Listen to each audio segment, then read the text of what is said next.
big guns today. Hey guys, welcome here. If you're new here, my name's Bethany. I'm the girl behind Well Love Knits. We do obviously knitting content on this channel and sometimes get up to some other crafty related things like sewing and other things, whatever I feel like doing. That's in the form of these knitting chats, knitting podcasts, some crafty vlogs where I take you guys along with me.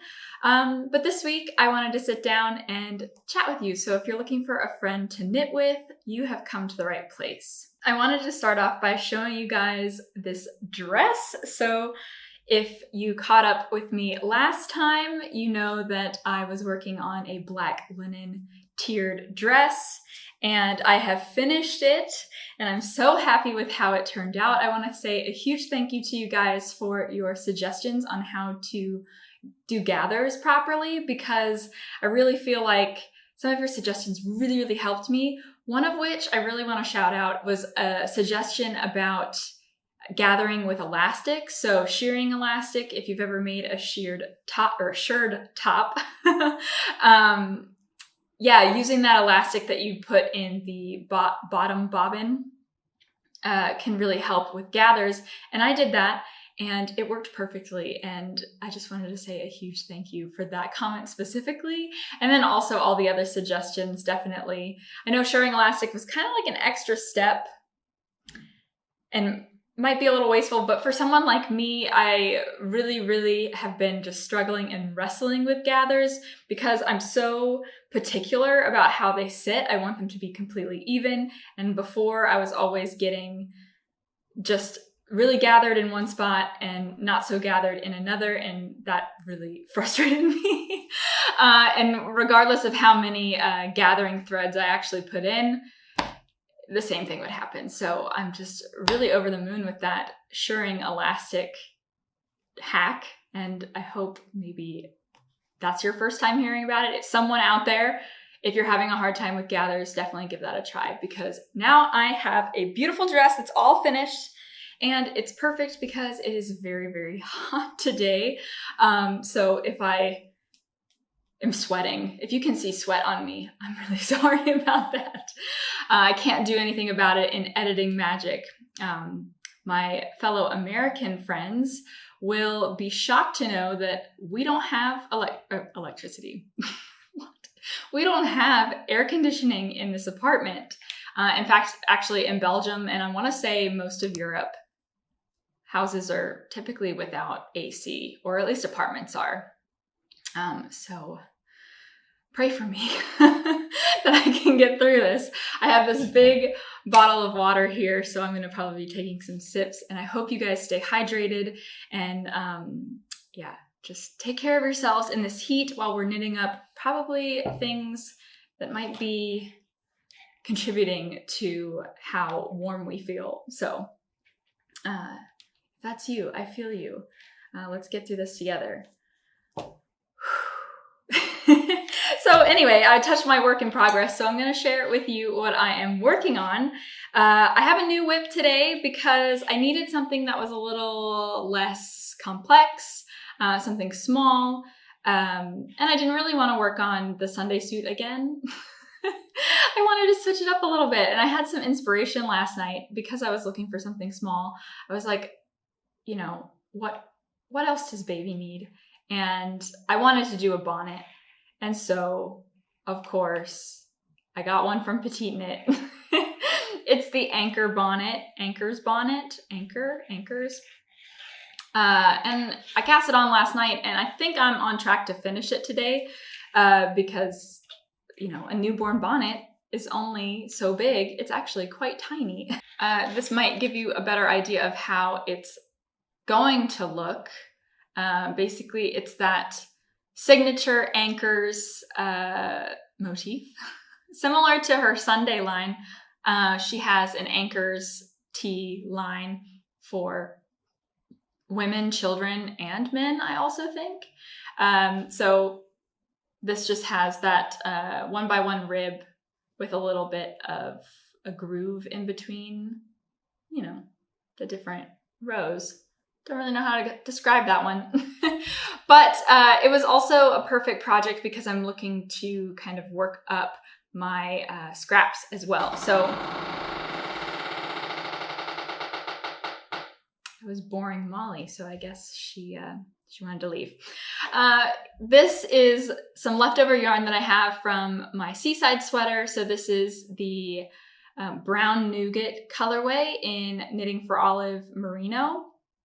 And this is my absolute favorite shade of brown right now. But I have obviously quite a lot because all I really used this skein for was some stripes on that seaside sweater. And yeah, I just wanted to use up those scraps. I do have a plan to kind of do another, either the Friday sweater or maybe another seaside sweater with some scraps that I've accumulated from my Knitting for Olive stash. That's I have a couple of different shades in Knitting for Olive that I think would be really pretty combined together. So I also want to make sure that I have enough for that. But really, this is only supposed to take like 17 grams because I am doing truly the newborn size. So this is going to take like no yarn at all. You can see that I am going to have more than enough to make this bonnet and something else. Maybe I'll make a million bonnets, who knows? I don't know about you guys, but I cannot believe that we are in July, middle of July even. This year has gone by so fast. I feel like I blinked and we're in the middle of summer, which just blows my mind. This year has been really wonderful so far, and I'm almost sad that it's passing so quickly. Life is just getting faster and faster each year, I feel like, and this year is no exception.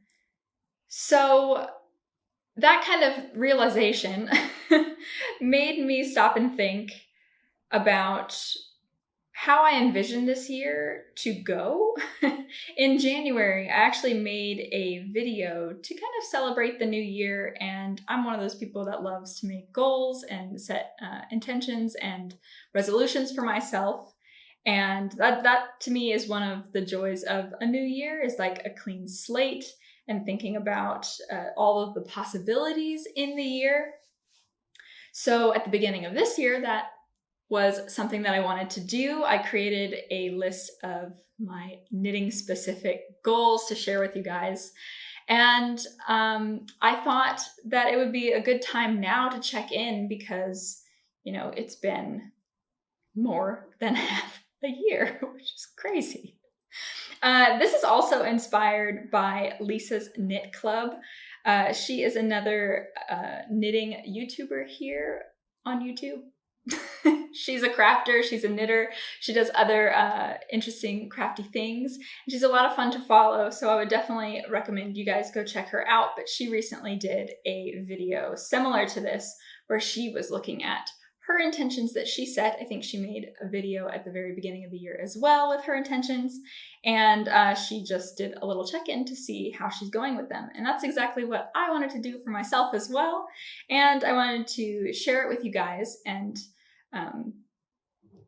hopefully this would be some kind of inspiration for you to also check in with yourself and see, are you meeting the goals? Are you on track for your goals? Do you even have any goals? And if not, that's totally okay too. But if you're a goal-oriented person, kind of like myself, you might find this exercise to be a little bit of fun. Of course, if you didn't set any goals, that's really not a big deal either, but it is kind of nice to have some intention with our knitting, because then,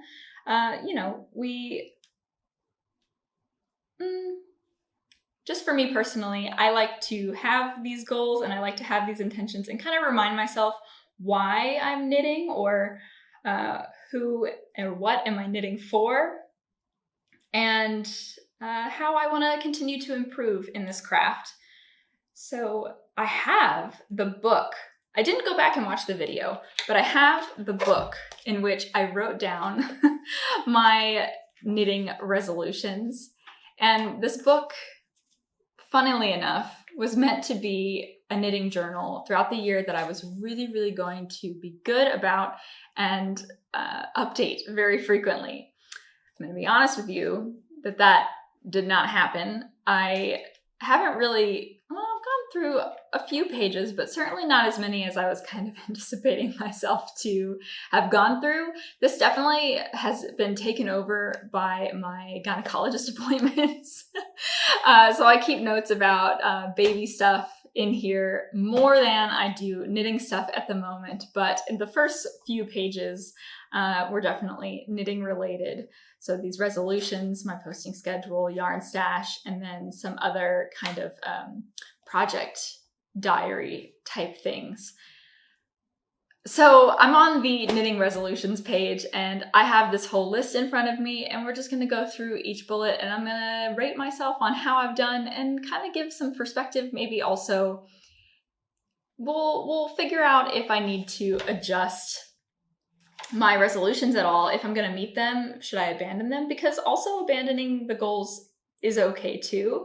I feel like that's important to kind of lighten your load. If you're really not going to be able to meet a goal, it's okay to let go of it if it doesn't serve you anymore. And I think that's also kind of the message I want to send with this video as well. So here we are with my knitting resolutions. Let's get into them. The first one is a very ambitious one, and one that I really don't think I would have even realistically been able to meet, just knowing the kind of knitter that I am. So the first one is knit 80% of my stash. Now, I don't know why 80%. I thought 80% was a good number because that's quite a high number. I don't know if maybe, the intention with this goal here was for me to really use my stash for all of my projects in 2022. That was something that I really, really wanted to do because I live in a small apartment and I don't have a lot of space. We don't have closets upon closets that I can hide yarn in every corner. So I think at the beginning of this year, I was really feeling overwhelmed with the amount of fiber that I had. And knowing myself as a knitter, I'm not very fast. I'm very slow actually, because I like to take my time. But yeah, so that 80% figure really doesn't seem realistic at all. Even still, I wrote it down. But like I said, I think the stash busting aspect of it, prioritizing my stash over ordering new yarn, was the real goal and intention here. And I didn't want to be left with more fiber at the end of the year than less. So that overwhelming feeling where you just feel like, wow, I have so much and I have projects in mind for all this yarn, but I only have two hands. There's only so many hours in the day, so many times of the week that I can actually sit down to knit. What am I going to do with all this fiber? So I just really didn't want to have that feeling again. It's hot. So how am I doing with this goal? Well, considering at the beginning of the year, I didn't necessarily know for certain that I was going to become pregnant. This definitely has changed this intention a lot because of baby knits and me welcoming yarn that's specific for baby into my stash. That is one thing where it's kind of going against that intention. But all of the selfish knits that I've cast on, I think this year, regardless if I finish them or not, they were using yarn from stash, which I think is really great. My cardigan number 7 that I finished earlier this year, that was yarn that had been on and off the needles for so long. So even just finishing that project kind of felt like a huge win for my stash busting efforts. So having that was definitely good. And then I cast on another cardigan from stash. And then also I have a sweater that's on the needles from stash as well. And another cardigan. So 2 cardigans in 1 sweater, I think, are still works in progress that are kind of on the back burner at the moment. But even still, they are using stash, and I do intend to finish those projects. So I think that's really positive. Whereas, unfortunately, I'm not finishing a lot of objects that are using yarn from stash. At least I've made the effort to cast them on and utilize them. So I'm going to count that as a win. Will I be able to do 80%? I don't think so, but also considering the fact that I am planning on and have destashed a little bit, getting rid of some yarn that I just know I will never work with and donating it to a place that really could use it. That is also some actions that I've taken earlier this year, and I feel like that was a good call because I think it's also important to kind of just realize, at least for me, I'm not going to be working with this yarn. I need to let it go. That is important, especially for me with the limited space that I have.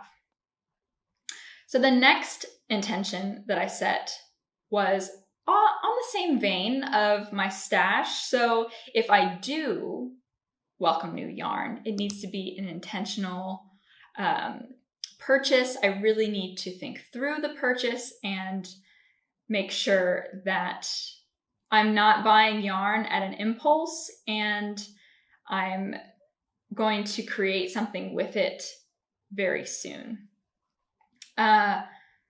So that's to say that I didn't really have a no-buy year. This is not something that I was really going to stop myself from doing. It's not like shame on me for purchasing yarn that when I already have stuff in stash. No, that wasn't really the purpose, because if I want to purchase some yarn, I'm gonna purchase some yarn. There's nothing wrong with that. But again, trying not to have that overwhelming feeling of there's just way too much fiber for me and not enough hands, which is that overwhelming feeling that I personally have felt. That was just a way for me to combat it. And I think, again, I've done a pretty good job with this. I have done a couple of impulse purchases, but they were very, very small purchases.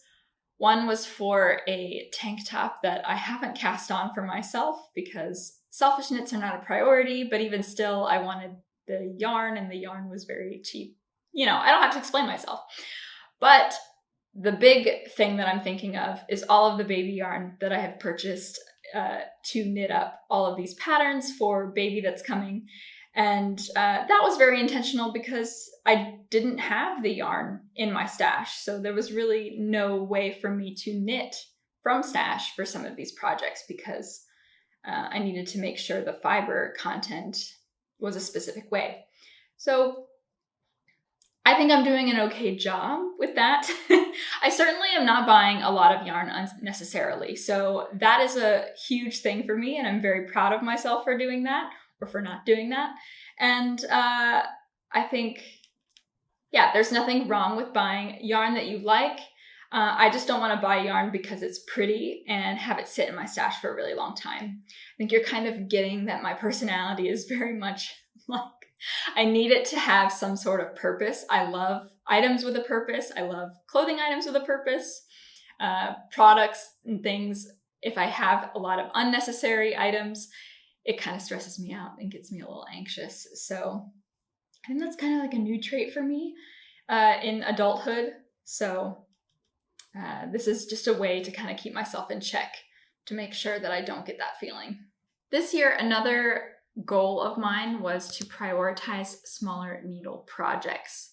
Now, when I first started my knitting journey a couple of years ago, I was really leaning into those really chunky needle projects, very big sweaters, accessories, and that sort of thing.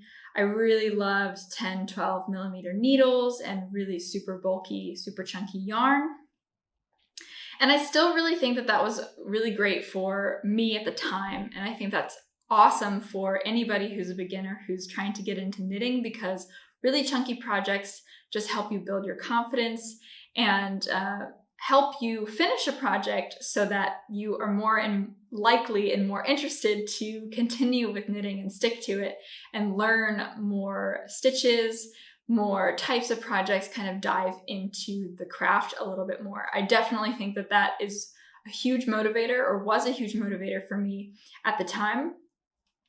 So I would definitely recommend beginners to start there because I feel like you're less likely to fail and more likely to stick with knitting and have it as a hobby for a really long time.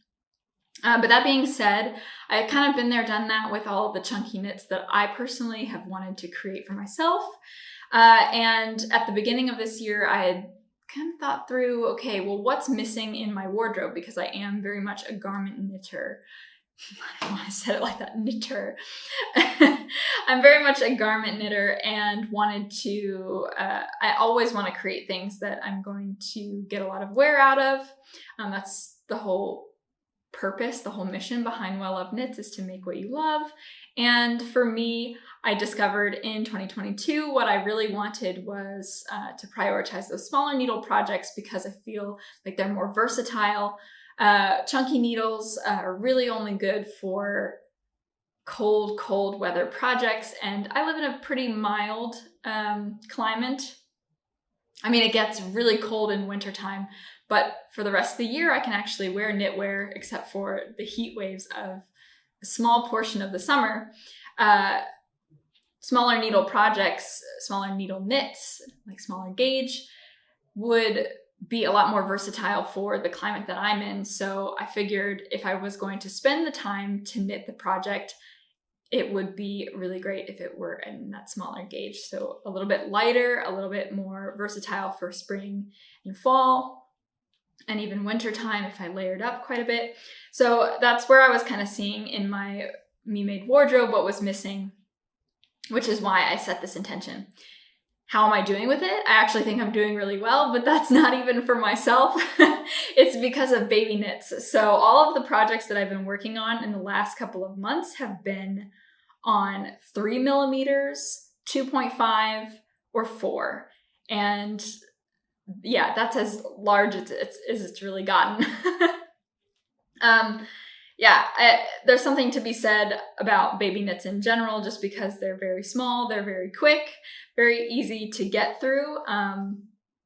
So that's really probably why I've been enjoying working on such small needles at all. But no, I've really been enjoying it, and I think it's been working out really, really well. And I'm actually surprised that is the largest needle size that I've worked with really this year. There are a few exceptions, but yeah, 4 is like the largest.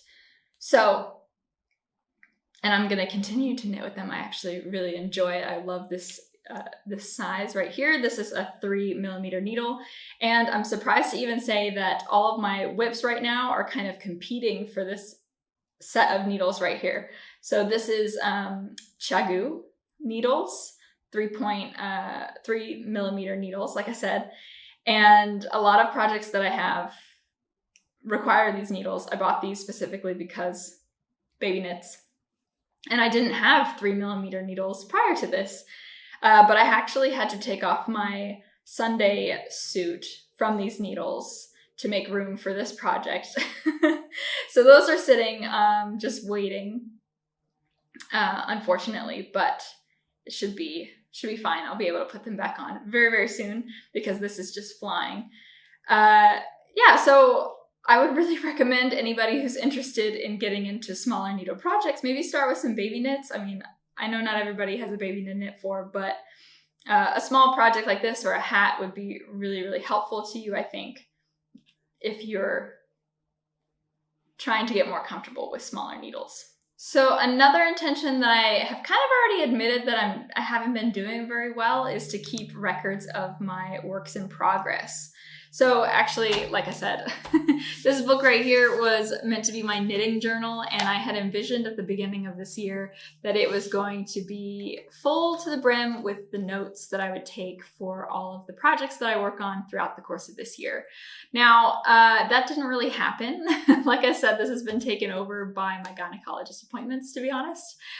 This is more of a baby journal than it is a knitting journal at this point. But I did start out with a couple of the whips that I had cast on at the beginning of the year, and I did follow the setup that I had wanted to do. I wanted to talk through the yardage, the specifics about the yarn, and then going into any details that I had about the project specifically, any difficulties that I ran into, and so on. Now, there is something to be said about how this year has kind of shifted, because I wasn't 100% sure if I was going to start knitting baby knits, and I ended up doing so. So obviously selfish knits are very much on the back burner for me right now. And that means a lot of the projects that I would want to have a lot of detailed notes for are just not active on the needles right now. So, and I'm not starting a lot of new ones. I don't really think when I started this I wasn't thinking that I was going to do it for every single project that I worked on. Maybe I did, but I just feel like that's not really who I am. I think with this intention, I have learned a little bit more about myself in that I know I wanted to have a goal for keeping records of WIPs, but that's just not the type of person that I am. I am detail oriented to a point, and then I'm not so much. Then I'm very much more freestyle, go with the flow type of person. I do like some organization, but not to that extent. So what I've really learned about myself is that I am not going to waste the time to sit there and kind of go through all of the details of a project, especially if I've already worked it up. I'm not going to go back and do that. I have more success if I am actively doing it throughout the process versus after the fact. Uh-oh. I was getting so caught up in what I was saying. I almost messed up. It was more important to me for the projects that I was creating from scratch. That's where the notes would be the most useful. But if I were to look back on the things that I've knitted throughout the entire year, I would much rather look at the physical item than a bunch of scribbles in a notebook.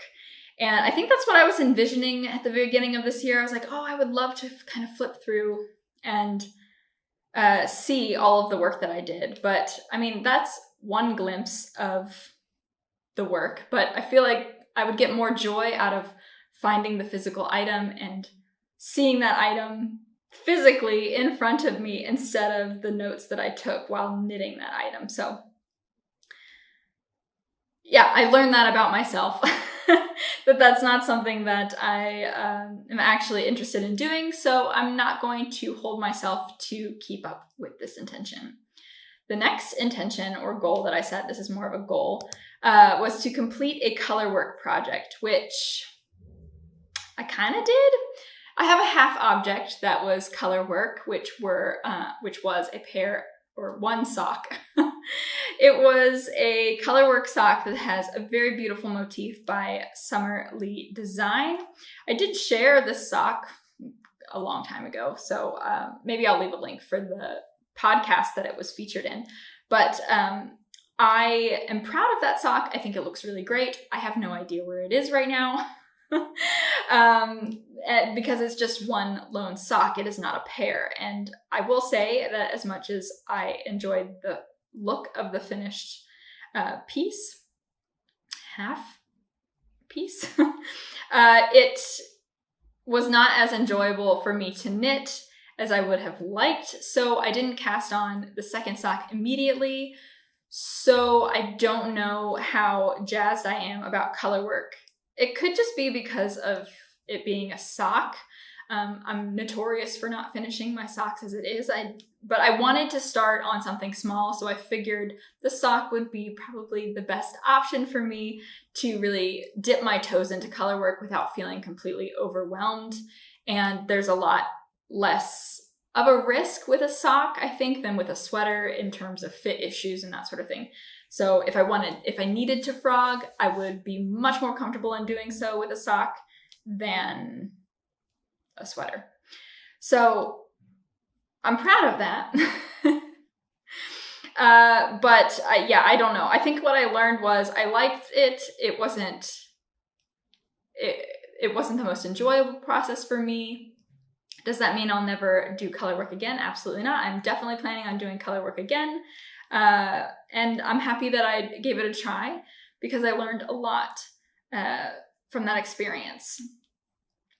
Speaking of that, the next intention, the next goal was to try and practice Continental knitting. So this same project that I was talking about, I used that also as an opportunity, not only to try Colorwork, but to also try Continental knitting. And I did that by knitting with 2 strands. So on one, the main colorway, I was knitting English style, and then for the Colorwork, I was knitting with Continental. And I've heard that that was a good way to kind of introduce yourself to Continental. It's a good way to kind of dip your toes into it. And that's what I wanted to do. And so I'm glad that I tried it, but that experience definitely made me realize that I just don't think I'm going to switch to Continental like ever. I really just like being an English style knitter, and I don't think there's anything wrong with it. I get people telling me all the time that I need to switch to Continental knitting, and I just want to say, please stop. Please stop telling me to do that, because it doesn't, it's just not something that I want to do, and I've made that decision. And thank you for respecting that decision. I love hearing how you love to knit, and I think we should all celebrate the way that we love to knit, but not pressuring other people into knitting the same way that we do, I think would be really great, and just accepting that some people are comfortable knitting in a certain style. And it's not about speed for me, so it used to be. I used to want to be a really fast knitter, the fastest knitter, but I've grown out of that, and I am just more happy with the process. And that was kind of the theme of this year. I'm more happy with, I just want to enjoy the entire process of knitting, give stuff a try, figure out what I like, figure out what I don't like, and just knit in the moment instead of rushing from one project to the next.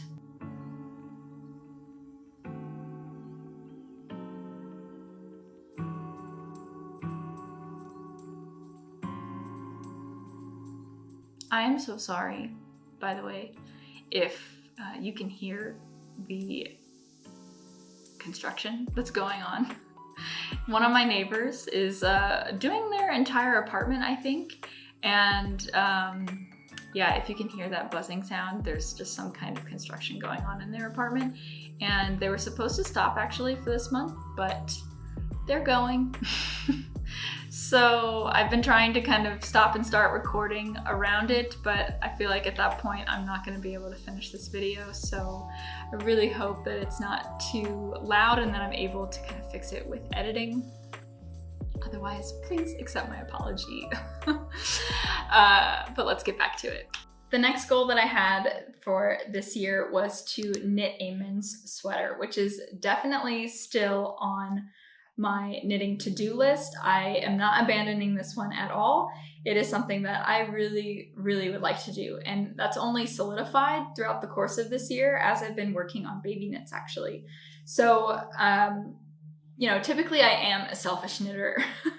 I really only knit for myself because that's what motivates me to finish a project, to be honest. The idea of wearing the garment that I have on the needles really helps me get through the project. And it just is the thing that really keeps me inspired with this craft, with this hobby.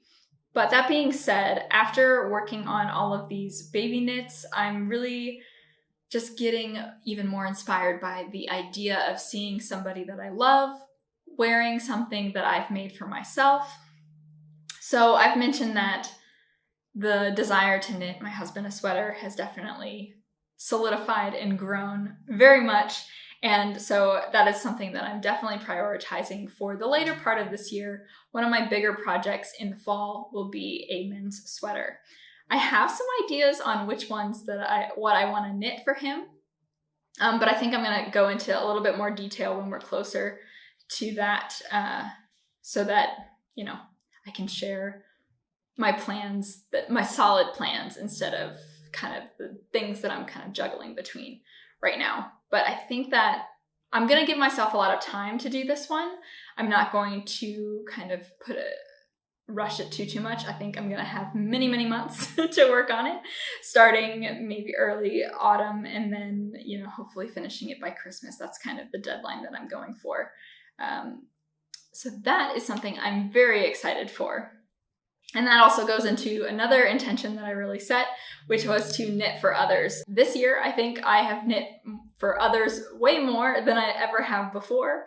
Although you could say that knitting for baby is more of a selfish thing because really I'm knitting for myself in a sense, because I want to be the mom that's like, oh yeah, I knit that sweater for my son. That's my son, and he's wearing a sweater made by me. So yeah, I guess it does have some selfish undertones. I can't say that it's completely selfless. At the beginning of this year, I was envisioning a lot more gifts for birthdays, for Christmas as well, and, knitting almost every member of my immediate family something for Christmas was kind of the goal for me. That was where I think this intention was really aimed at, but it's just not going to happen because my son takes precedent. And I want to get through this baby knitting marathon before I think about gifts, and the next person in line is going to be my husband. And that's going to be quite a big gift knit. So I think that's about all I have in me for gift knits. But I think I have successfully knit for others, and I'm very proud of that. And I feel like it has energized my knitting in a completely different way. So I would definitely recommend, if you're looking for a new thing in knitting to do, if you're traditionally a selfish knitter, maybe try knitting for somebody else and see how that can really bring up your motivation and bring up your creativity and your inspiration. Okay, we've gotten to the last one. So wow, we had a lot. 1, 2, 3, 4, 5, 6, 7, 9. I had 9 intentions, goals set for this year. The last one was to release at least 2 patterns. So I was very conservative with this. I'm very impressed. Compared to the first one, knit 80% of stash, this one is pretty realistic, I think, in terms of a goal. So releasing at least 2 patterns, I think that was a fair goal, and I already released one. So I did the retro V-neck vest earlier in the spring, and I'm happy with that. If that's the only pattern that I release this year, then so be it, because I really don't want to release things just out there without a purpose. And I don't want to put extra stress on myself to do that, patterns, I think, should have a lot of thought and should be careful, at least for me. I want to carefully consider them and, figure out what kind of style do I want to bring out there? Who am I sharing this pattern for? And that sort of thing. So I want to be very intentional about that. And I have plenty of ideas, but like I said, it's more of a how much time do you have to knit, because designing things really does take a long time, and creating the samples and, doing the grading, writing all the pattern, and getting all that sort of thing, all of those things figured out. It's a lot of work. So, and I think that there can be a lot of stress surrounding it. And I feel like a lot of people want to release patterns, and there are so many patterns out there on the market, and I think that's really, really great. But it can be really easy in that way to kind of get caught up in the, oh, I need to do that, I need to release it before somebody else does, or, there's just that frantic feeling that comes with designing sometimes, at least in the social media atmosphere. You feel like there's not enough time. So I'm really trying to I think I've done a good job this year just taking a step back on that, and thinking through and making sure that it aligns with my intentions and what I want to knit for myself. Because again, this is something for me that I'm trying to grab joy from, and knitting, I don't want it to become, I want to keep it as I want to preserve knitting as a hobby for me, as well as something like a small business that I can keep and nurture. So having that balance, I think, has been really valuable for me this year, and learning how to just kind of let go a little bit. That has been really beneficial to me, and I think my creativity has done wonders for my creativity. So release 2 patterns this year? I don't know, but at least I did one, and I'm happy with that result. I think I can be proud of some of these resolutions and how I've done. I think I'm really only abandoning one, which was which one? Oh yeah, keeping the records of my works in progress. Everything else I'm on track for. Maybe not 80% of my stash. That was already a very ambitious goal at the very beginning, but I am going to do a little bit more destashing, and hopefully it'll feel a little bit more manageable in the coming weeks because, you know, as I'm nesting, I'm trying to make sure that I only have the things around me that are going to be useful and serve me in the way that I need them to. Here is where I'm at with my little Anchors bonnet. I think it looks very good so far. I think I only have this one last set of rows, and then I move on to the shaping of the back of the neck. So really I am on track to kind of finish this evening. If I really can manage to sit down and just knit all evening, I think that I will have a new bonnet ready for blocking before going to bed. I don't know. We'll see. But thank you guys so much for stopping by and sitting and knitting and chatting with me. I really appreciate you guys being here and showing up and supporting me. It really means a lot. If you like this video, definitely give it a like. It helps me out tremendously. And then if you want to stick around, subscribe, because you'll always be notified of when I do another one of these knit and chats, so we can meet up again together. So thanks guys, and I'll see you in the next one. Bye.